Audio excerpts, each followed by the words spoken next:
Welcome back. We are rounding out our series on Dump It, meals, treats, things that you can make semi-homemade, bringing things in and putting it all together to have something yummy that you can share with your family, things that you could take to a potluck, give as a gift, anything along those lines. And we're gonna do sweet stuff again today with a little different twist. Last time we talked specifically about things that we would put together using a cake mix to do, and that was a lot of fun, but now I have some new and different types of things that you can put together. I'm Mindy Turner with the Curry County Cooperative Extension Service, your family and consumer science agent.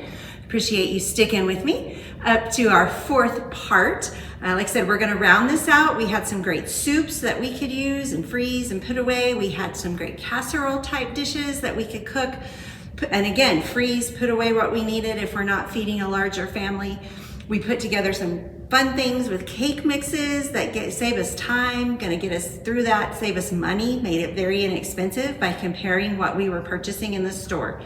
Today, we're gonna continue with just a few more little goodies that we can put together. Some that'll be great as we're coming into spring and summer. We've got a couple of things that are no bake, basically, that you can whip together, that it's gonna be cool and refreshing to share and take, and then one really simple twist on one of our old time favorites.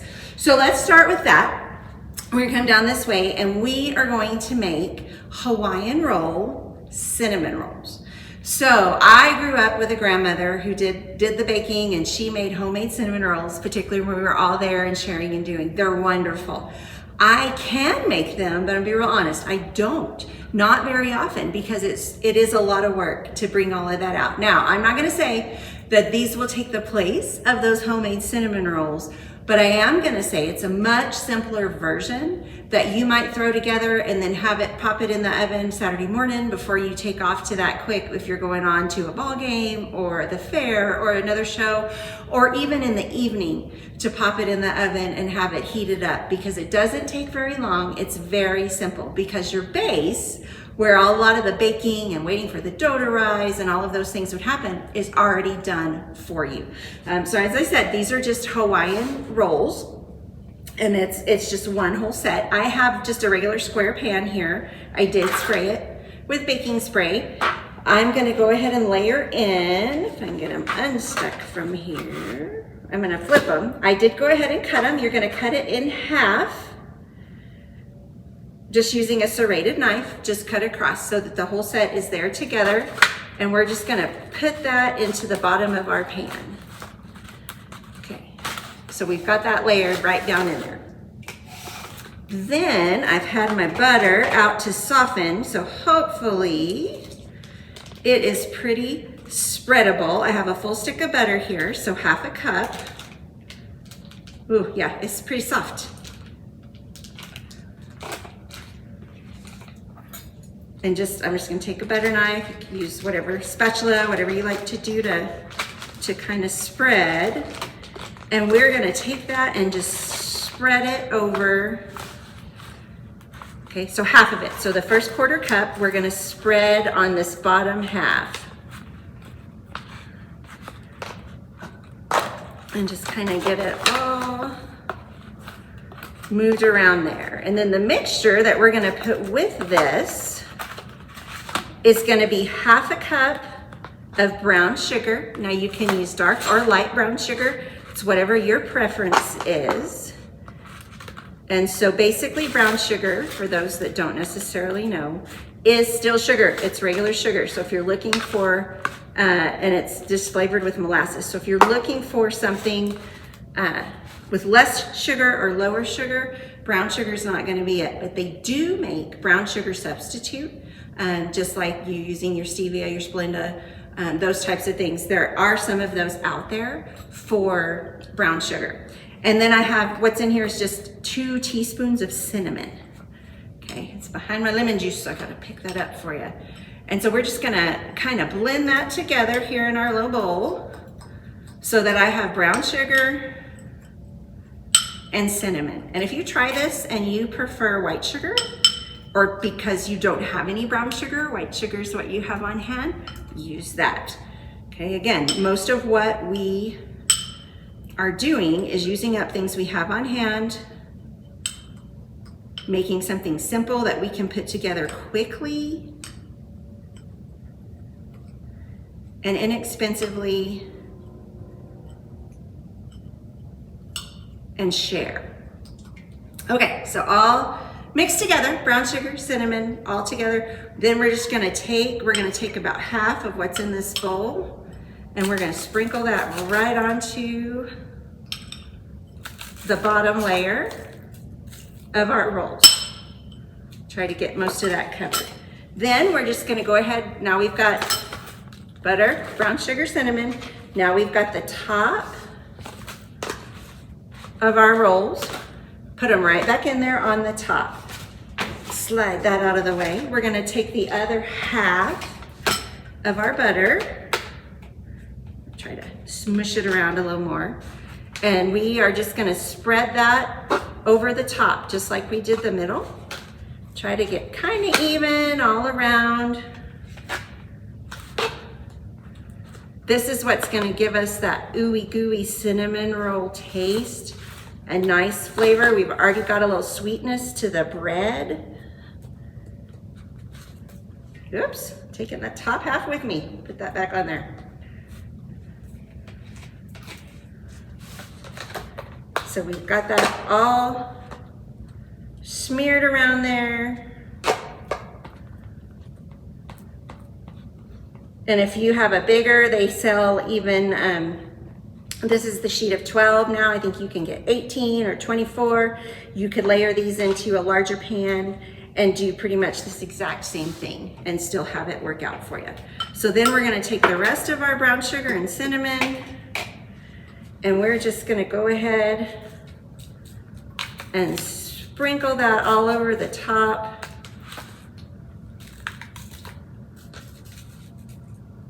Okay, seems like I have a whole lot left. So again, if you feel like, oh, that's enough, then you just kind of stop with where you are and that will do it. So then we are gonna just pop this whole thing into a 350-degree oven. And we are gonna let it just bubble up and all that good butter melt, and it's gonna turn that kind of caramelize that brown sugar for putting that together, and that's gonna take us just about 15 minutes because the bread's already done.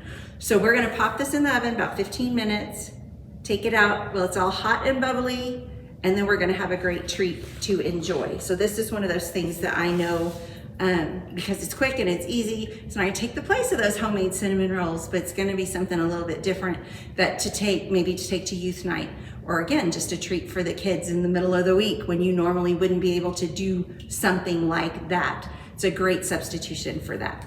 So then I have two super simple, whip them up, put them together, cool desserts, and literally cool. They're gonna be cold when you serve them, so great for summer coming up, for picnics, just for that cool, refreshing something that you need as a little pick-me-up.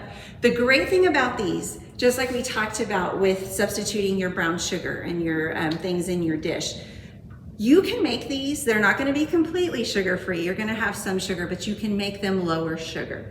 So the one recipe specifically comes from what we call Kitchen Creations, which is our diabetic cooking class for people who are living with diabetes or caring for someone who is, and helping learn some tricks and some tips as to how to adjust what you need to know about your diet, but then how to adjust some things to do a better job of maintaining their diabetes with food. So this specific recipe, like I said, we all really like it. It's been a big hit at all of our classes. It's gonna be an angel food cake. Now this is our semi-homemade, pre-made dump it part, right? Angel food cake. This is a pre-made angel food cake, just picked up at the grocery store. This is the container it comes in. All I did was slice it up into smaller bite-sized kind of pieces so that we can mix it into what we're gonna make, or layer it into what we're gonna make, depending on how you wanna put your final product together. So it's that, and then we have just skim or fat-free milk, 2 cups. Put that into my bowl. And then a packet of, this is just sugar-free Jell-O pudding. sugar-free pudding mix, whatever brand, whatever type you like. Again, as we've talked with each item, things that you can watch for that have a long shelf life, that when they go on sale, something that you can pick up and have in your pantry on hand that you can then use. So we're just gonna take that milk and that pudding and we're gonna get them all mixed together. If you want to drag out your electric mixer to do that, I'm just using our whisk today. It's gonna give us that nice vanilla flavor. Now we're not making pudding, right? So it's not gonna set and it's not gonna be pudding. We're just using this as part of the base of what we're gonna add our other ingredients to. So we've got all that whipped, mixed together well. And then we are going to add, now this is 0 sugar whipped topping. Fat-free, 0 sugar. You can buy all of those different variations if you prefer the real stuff and you don't have any reason that you're using special dietary guidelines or conditions. More power to you, you do what you can do. This specifically, like I said, when we work with our diabetic cooking school, is something that we use a lot. So this is a great fluff with no sugar added that we're gonna throw in here with our pudding mix and our milk. And this is what's gonna make it all nice and fluffy, okay? So that's where we're just mixing it together. And we're gonna use 2 of those. Now, if you wanted to half it, you could do that if you just adjust your other ingredients. It's hard to half the pudding sometimes, so that's something to think about. So we've got all of that in there together, and then we're gonna add just a little bit of almond extract. This is just to give it that little extra boost of flavor. If you don't like the almond, if there's something else you'd rather use, maybe you're a coconut fan or something else you wanna have to enhance it, this is a great balance for most fruits or other things that we're gonna talk about adding to this particular dish. So obviously if we use, I didn't get a big enough bowl, y'all know I do that most of the time. If we use an electric mixer, we can really whip this up and get it even fluffier. I don't actually have electricity to this island that I'm working off of today, so we're just gonna hand do it. So it's up to you how you wanna do that. But pretty simple, pretty easy stuff to make our base.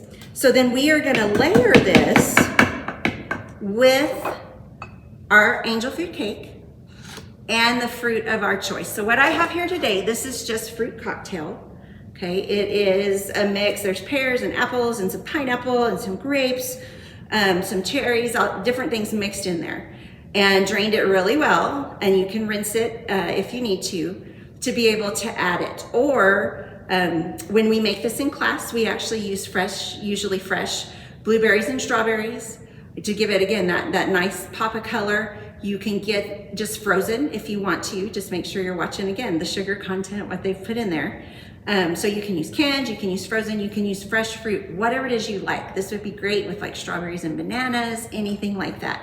So you can take it and you can layer your cake, your pudding mixture with your 0 sugar whipped topping, and you can layer all of that together and then put your fruit as a layer as well. This is just a trifle bowl where you can see it. It's beautiful. Be a great thing to take, again, to put out at a picnic, to save for a holiday buffet table, all of that fun stuff.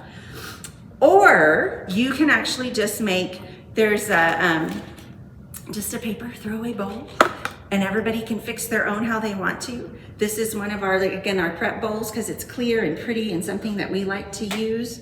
So you can just put a couple of your pieces of cake,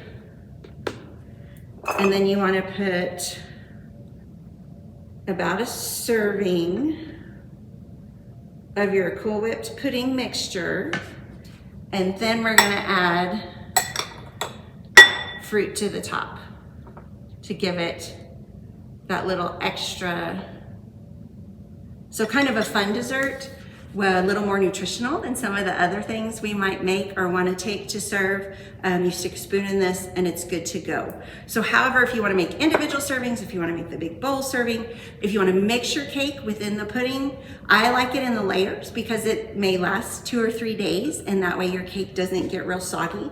But the combination of that nice spongy cake and this nice vanilla almond fluff is excellent. Okay, so it's a great way to work on a lower sugar type dessert that we might want to share, that I'm wearing. I've got it all over me, y'all. So now the next thing that I want to show you, the final one for this series that I wanted to get with you to show, and same idea, you can use sugar-free, lower sugar, you can change to a different flavor. If we're going to do strawberry, if you'd rather have blueberry, if you'd rather have peach. This is an icebox pie. So we have a graham cracker crust that we're going to utilize for that. We have a can of sweetened condensed milk. Now, again, this is one of those things, when I went to the store, we all know our parents, grandparents, when they would cook and they talk about specific brands, particularly for condensed milk, looking for the best price. And you can always compare the labels to make sure you're getting a comparable product. Sometimes the generic brand will tell you compare to so that you know what to look for. Sometimes the name brand is on sale and it's the better buy. So just think about when you have that opportunity, looking at what is the most economical and efficient thing to purchase. But so that's our sweetened condensed milk that we've got in there. Then we have a regular container, so this is just the standard size. This is just regular whipped topping. It's not the fat-free, it's not the sugar-free, so this is the full loaded deal in this one. But it doesn't have to be. You could definitely make those adjustments if you needed to. Put that out of the way. Okay, and so we're just gonna take and mix that together. And then we're gonna throw in, and again, now here's the option, we can change them out. This is strawberry pie filling. So it's already got the sugar, it's already all the stuff kind of together. And we're gonna add that to our mixture. If you did not want to use pie filling, you could definitely use fresh strawberries, about a cup of fresh strawberries, and then add about a 1/4 cup of sugar to do that, because otherwise you're just not going to have as much sweetness for that. All right, I'm going to grab my whisk here. So then kind of so far, everything, again, pre-made all together. We're just dumping it in the bowl to get it in there. We're getting a nice pink color, whipping up that milk. And then we're going to add, this is 3½ teaspoons, so 3½ teaspoons of strawberry jello. It's gonna give us that extra kick of flavor, but it's also gonna give us that little jello-y texture to help keep everything together. And if you want something that smells strawberry-y, that's what you want, is this jello, because that powder really gives off the strawberry scent even more than the, okay, but in that pretty beautiful pink color coming out there. And then we're gonna go ahead and do just a 1/4 cup of lemon juice. Cut the sweetness a little, give us a little bit of a preservative for that. Get it all whipped together. Okay, so we dumped it all in the bowl. Now we're gonna dump it in this crust.